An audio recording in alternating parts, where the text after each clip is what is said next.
Launch नहीं vigilance जाल पड़े सब इन्स्पेक्टर जड़े व्यक्ति को व्यवच्छेद रिपोर्ट देवा लगी बिंझारपुर थाना सब इन्स्पेक्टर केशव दास 5,000 टंका लांच मागिथिले। सूचना अनुसार गत मास 20 तारिख एक दुर्घटना रे प्राण हारिथिबा जड़े व्यक्ति मृत्युकालीन सहायता पाइबा पई तांकर पुओ व्यवच्छेद रिपोर्ट आनिबा को थाना को जाइथिले।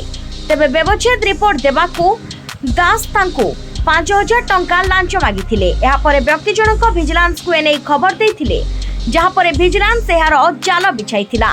बुधवार सब इन्स्पेक्टर केशव लांच नेउथबा समय रे विजिलेंस रेड हैंडेड धरिछि एवं नगद टंका जब्त करिछि। एहा परे आय बहिर्भूत संपत्ति ठूल संदेह करी सब इन्स्पेक्टर विभिन्न ठिकाना रे चढ़ाऊ करी विजिलेंस एवं कटक विजिलेंस एक मामला रुजु करी अधिक तदंत करुछि। Bureau report Utkal mail TV. Video को लाइक करंतु,